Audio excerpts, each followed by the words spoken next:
नमस्कार, मैं चंद्रशेखर जोशी।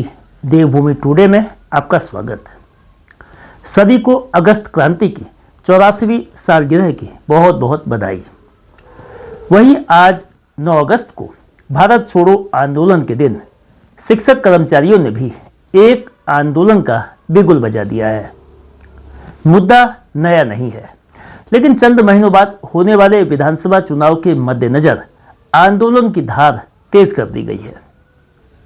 ओपीएस जाना पहचाना नाम ओल्ड पेंशन स्कीम बहाली की पुरानी मांग को लेकर शिक्षक कर्मचारियों ने आज रविवार को हर जिला मुख्यालय में NMOPS यानी कि national movement for old pension scheme के नेतृत्व में पेंशन उपवास किया। इसी के साथ चंपावत सहित उत्तराखंड के सभी जिलों में ओपीएस का जिन्न एक बार फिर बोतल से बाहर आ गया है। गुस्साए कर्मचारियों और शिक्षकों ने कहा कि no NPS, no UPS, only OPS. संगठन ने कहा कि विधायक, सांसद, मंत्री, मुख्यमंत्री सहित तमाम नेता खुद तो मोटी पेंशन लेते हैं, लेकिन शिक्षकों और कर्मचारियों के लिए रिटायरमेंट के बाद न सम्मानजनक पेंशन, न बुढ़ापे की गरिमा और आर्थिक सुरक्षा। उन्हें यह दोहरा रवैया बर्दाश्त नहीं है।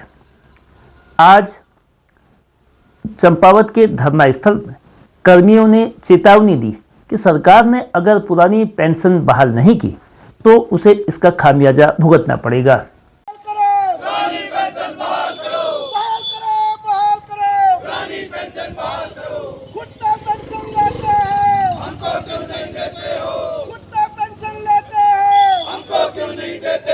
मुख्यमंत्री होश में, होश में आओ, होश में आओ। मुख्यमंत्री होश में, होश में आओ, होश में आओ। उत्तराखंड शासन होश में, होश में आओ, होश में आओ। होश में तुमको आना होगा, वरना तुमको जाना होगा। होश में तुमको आना होगा, वरना तुमको जाना होगा। बहाल करो, बहाल करो, पुरानी पेंशन बहाल करो।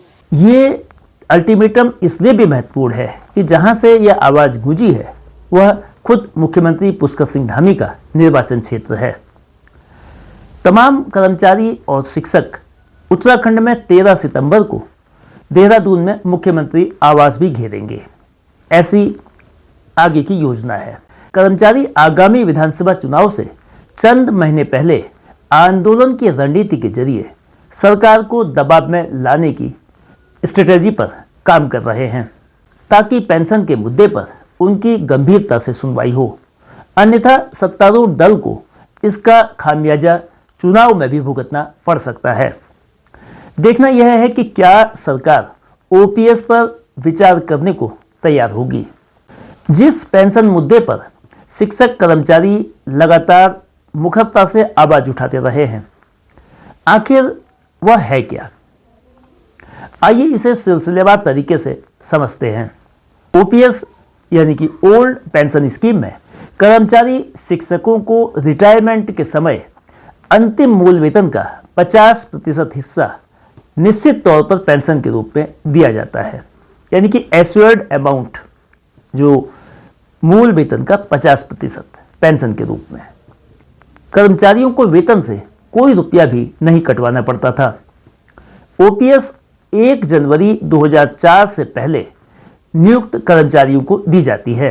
एनपीएस 1 जनवरी 2004 से शुरू हुई, यानी वे शिक्षक कर्मचारी जिनकी नियुक्ति इस तिथि के बाद हुई, वे एनपीएस के ही पात्र हैं, उनको ओपीएस नहीं दिया जाता है।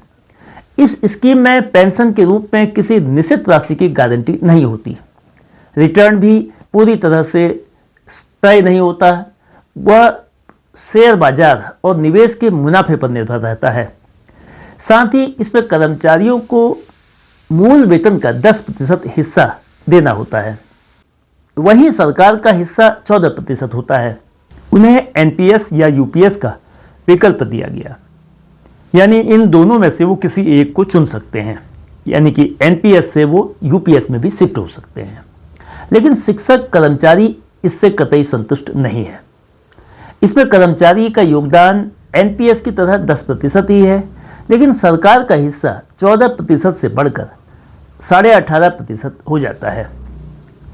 इसके लाभ के लिए कम से कम 25 साल की सेवा पर रिटायरमेंट से पूर्व के 12 महीनों के औसत मूल वेतन का 50% निश्चित पेंशन मिलती है। साथ ही इसके अलावा 10 साल की नौकरी पर न्यूनतम 10,000 रुपये पेंशन की गारंटी है। जाहिर है कि इस नज़रिए से अगर एनपीएस और यूपीएस में तुलना की जाए तो यूपीएस एनपीएस से बेहतर है, लेकिन कर्मचारी और शिक्षकों की मांग ओपीएस से कम कुछ भी मंजूर नहीं वाली है। वे ओल्ड एज गोल्ड पर ही एतबार कर रहे हैं, मगर उत्तराखंड सहित अधिकांश राज्य सरकारें इस मांग के आगे झुकने को फिलहाल राजी नहीं दिख रही हैं। क्या इस बार चुनावी साल से 5 माह पूर्व national movement for old pension scheme की आंदोलन की यह रणनीति उसे मंजिल तक ले जाएगी? शिक्षकों कर्मचारियों की आंदोलन की टाइमिंग का क्या कोई असर कामयाबी में दिखेगा? इसका इंतजार रहेगा।